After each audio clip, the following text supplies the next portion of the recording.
can't sell luxury to a man who is looking for where to put his head. He's calculating, where do I sleep tonight? He's just concerned. I mean, if you go under the bridge, you see some people who sleep there from morning to night. Those are the people there. Whether you take their life or not, it doesn't mean anything to them. In fact, their life is not, I'm not saying life is worthless, but they don't think you go out of your way to come and kill them. Or what do you want to collect from them? I don't have anything, except for now that you have kidnappers on the prowl, you know. But once you start making money starts entering your pocket. The first thing you want to look for accommodation, where you can keep your small 10,000 naira so that someone cannot break in. You understand? And then gradually to the point. So some people will bring products to, someone give me a product, any product. Shirts. And you take the shirt is 5,000 naira. And you take it to a man that has entered relationship cadre, or is looking for self-actualization. And you say, sir, this shirt is cheap. By the way, you should never use the word cheap. It's affordable. And then you wonder why the man is not buying. The man cannot, he has passed the stage where he's buying 5,000 naira shirts. It's an insult to him. In fact, he's at the stage where he may want to buy a 50,000 naira shirt from you just to relate with you. He may get to a point where you might ask him to buy a 5,000 shirt, but where he is he buys 100,000 naira per shirt and shares it to 50 people. So your message is not resonating with him because you're not in his category. You're not selling to his category. That will make you understand why a lot of people have products and they are wondering why. Sometimes people bring products to church and they're angry with you why you're not buying.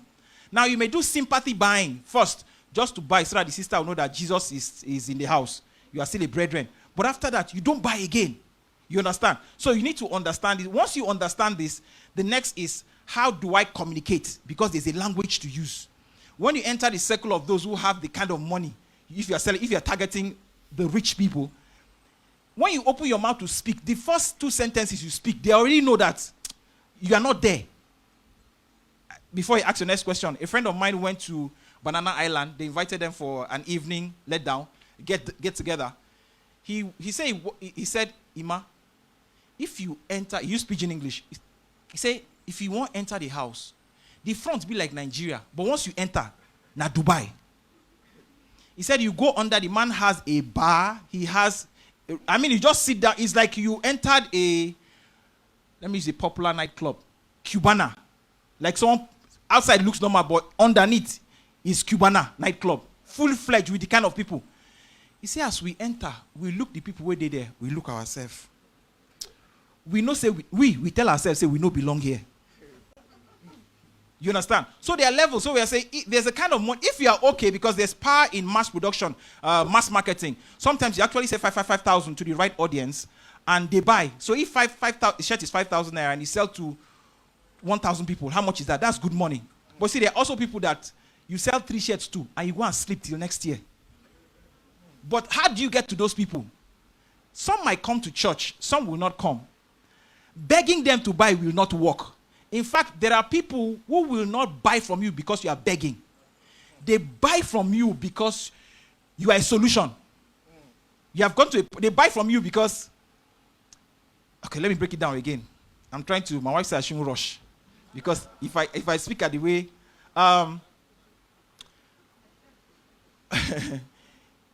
if you're doing wedding, average church member, we'll get there where we'll do multi-million naira wedding in Jesus' name. Amen. You have a budget of 800,000 naira. You already know that the photographer that you beg Matthew or Pastor Fo, 50K, please, I don't have. You understand? Hall, let's use headstone. If they own gen, we'll beg Pastor Sunday. When he owns the gen for us, we'll just add beg Pastor IT admin, 80K. You are calculating. My suit, if I price very well, doesn't price, I can get for 25,000. I calculate everything, enters 800, right? That's good. But you see, there are people whose budget for wedding is 500 million naira. Now, if you want to be a photographer of those kind of people, you must be in that circle. When they are mentioning photographers, because people use brands to define who they are. You didn't get it?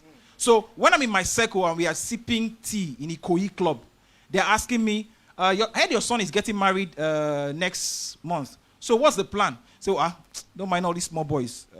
I don't know. Kylian Mbappé is taking the photos. Sugar Band is playing. Who else? They start mentioning people who charge 2 million. 2 million to enter your wedding and snap. Now they even have category. If you want me to come and snap personally, 5 million.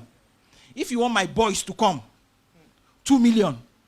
Meanwhile, sometimes your photos are better than that guy's photos. But see, that's not the issue. When they want to brag, they want to use the people that came.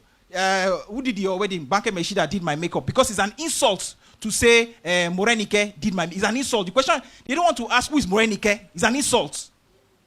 Do you understand? They want a photographer that when they are sharing champagne, he'll sit with them and they'll be chatting, talking sense with them. You understand? I hope I'm helping someone here. Because there's always a brand gap. Now, let's bring it down to a middle level or lower level, so to speak.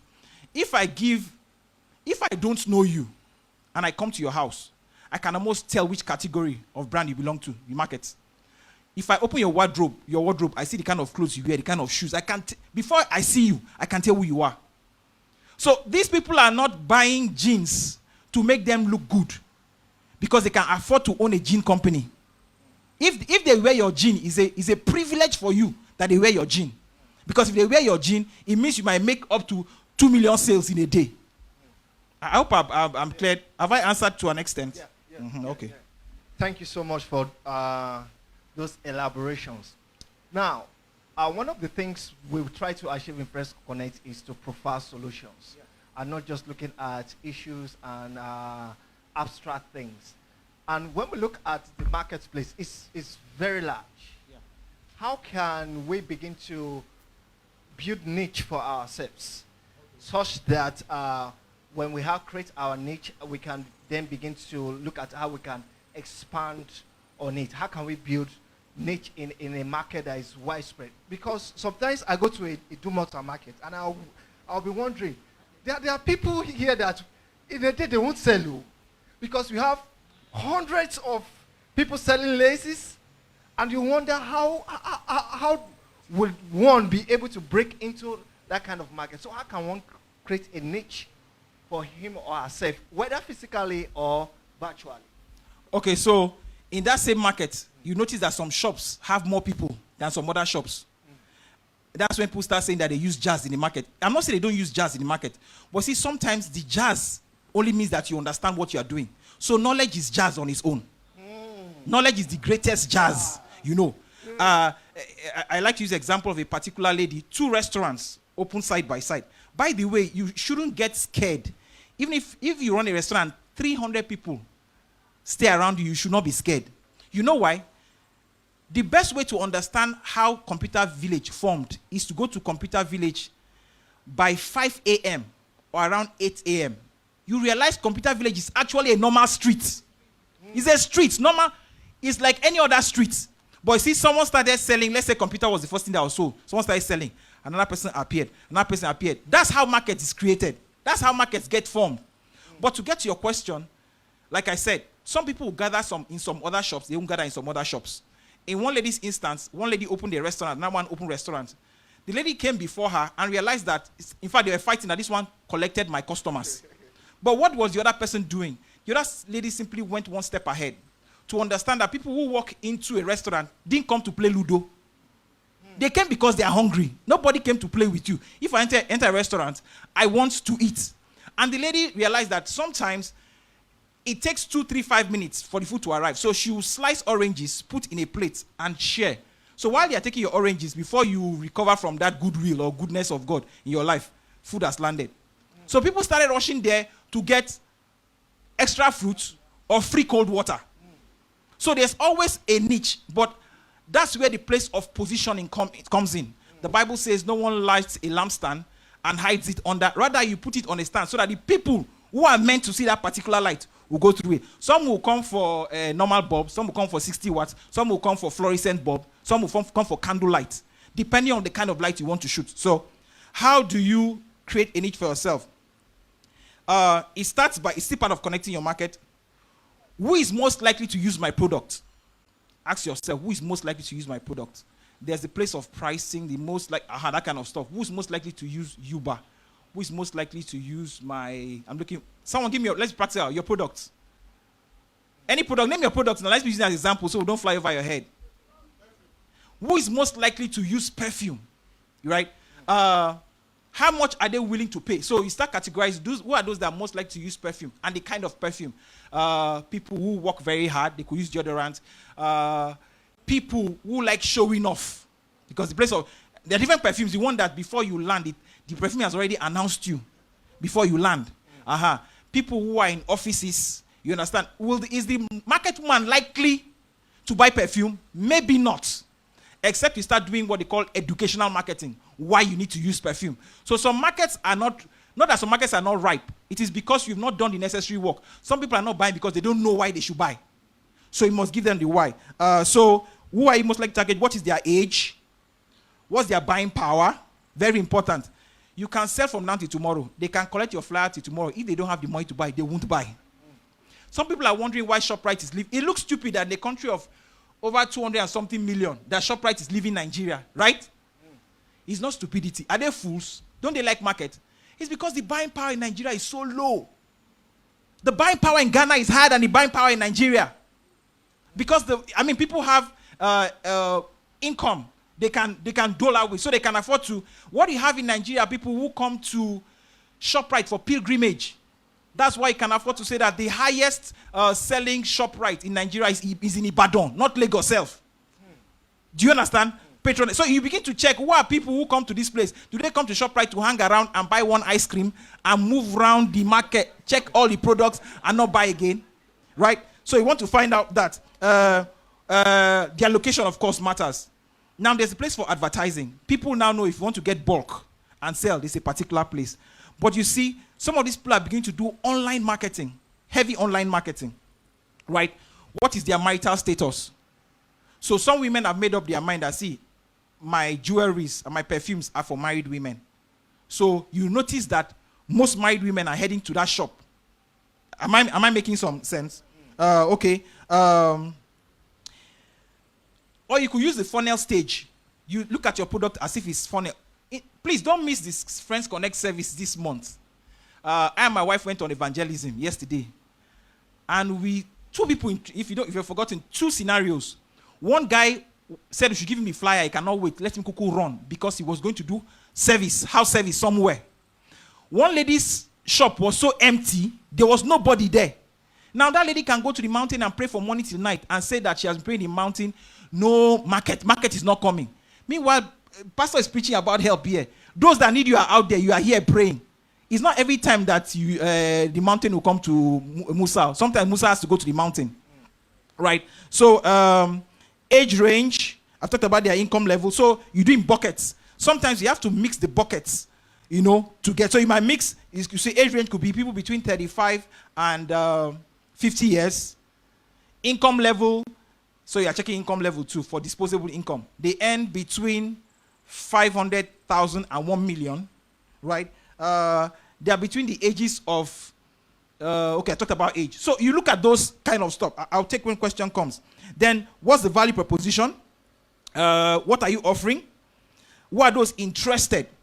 So for example, the lady that's selling trolleys, let's say, because China is always supplying, let's say there's a baby stroller that when you open it, it's as large as this, but when you fold it, it can enter your hand. Who are those that will need it? The woman in the markets or wherever knows those that are most likely need to be travelers. So she already has her travelers cut out for her. Those that will need it are women, executive women who want. So those kind of stuff. That's how you. So once you get that, it's now left for you to add other elements like customer service, customer quality service. That woman that people come to her shop every time might not be that she has the best goods. It might be the fact that she treats people differently. Now, if you see someone who treats the customer badly and they still rush there, it's most likely it's a monopoly. The person has those kind of products. But if you have 10 people and this person cares about the customer, treats the customer very well, most likely the person will buy there. How do you make this easy? There's something called the brand Bible. When your employee is coming, this is how to behave to customers. This is what. But we'll talk about that if we have the time. Very profound what you have said. I would also like to say something. Last month we had a presentation in our office. It's as regard pension, and for instance, my boss has been using one particular pension fund administrator for over 20 years. Okay. And then she said she wants to change, and it was just because of one reason, that she doesn't even know her customer officer. If she wants to ask anything, she doesn't know. So it's very, very profound and very important that we pay attention to customer service. It's very important. Even me, myself, I didn't want to change because of the rigors of changing. But I said, I must change. Did you change to your boss's insurance? Yes, I changed to them because, one, they came, they gave us their contacts, and they were providing extra help to us. Okay, so there's something called influencer marketing. The influencer marketing, is the one is online, but there's offline. In fact, let me say it. We have talked so much about online marketing that people have totally forgotten the power of offline marketing. People just post pictures, make mentions, and go and sleep and wait for someone to call them. There's a bigger market offline because our online marketing is just growing. So in influencer marketing, my first degree in business, I specialized in marketing. They said, if you want to sell soft drink, they use beer example. If you want to sell beer to people, sometimes don't waste your marketing effort on trying to market to everybody. Look for the influencers in the group and sell to them. It's a matter of time every other person will buy. So this man comes in, they are selling Gulda. I'm using Gulda example. We are in church. Praise the Lord. We cover the Gulda with the blood of Jesus. So you see friends, they're around. Let's say they ask you to sell a particular stout. So you come here, you sit down, you watch this particular place. These guys come every particular time. There's this particular person that pays for the drink. This particular person that when they talk, everybody wants an endorsement. They defer to him. And you notice that all of them are selling Gulda. What you do is market stout to that one person, that major person. The next day when they come and they see the person drinking stout, first of all, they'll be like, what's happening? Why are we drinking Gulda? You're drinking stout. Watch. The next meeting, two people will join him. Then 3. Come back to 3 months, every other person will be drinking. That's the power of influencer marketing. So you probably got into that because your boss talked about them. Now, the mistake we also make in not connecting with our markets is understanding that some people don't buy functionalities. It is not what the product does that they buy. It is how the product makes them feel. So what is the job of this phone? It can text. It can call. It can store messages. But why don't they say text, call? No. But why are people rushing to buy iPhone? Most of the things it can do, iPhone can do. You do not brush your teeth. You are not confident to talk to people. So they keep marketing. When you use a product, you become more confident. Not your teeth to be clean. Teeth to be clean is basic function. Confidence is feeling how it makes you feel. I hope Okay, I would be taking general questions. So if you have questions, you can raise up your hand. But pending that, I want you to throw more light into this aspect. Most of the times, we want the customers to come to the marketplace, and then we set up a shop, we set up advertising platforms. We want the customers to come. What is in the place of we going to the customers? For instance, this pension I told you about, they drove very close to my house to do to do all those nitty-gritty of potting. They came to my house. The guy that supplies me gas now, he comes to my house, picks the cylinder, takes it, refill it, and bring it back. And I've been anytime my gas runs down, I'll make sure I'll just pick a call and call him, and he comes. Whether he comes immediately or not, I will make sure I wait for him. What is the place of we going to the customers instead of waiting for the customers to come to us? Because we might have people here that have products and they are waiting for customers to come to either their shops or their online platform. What is the place of going to the customers, and how can we go about that? Like I said, it's about effective targeting. Now, reason why some people don't go to their customer, if you ask them, they'll say, I don't have money to go to Ikoyi and all those stuff. You can decide this month, I want to come Ilupeju. You will be amazed. Now, I understand, long before online came, there was Faith Popcorn. She called it cocooning. When an age where people want to relax in their house and be taken care of, like we say, they just want to chill at home. It's understandable. So you would see that more dispatch, dispatch business will not go out of place. It will increase.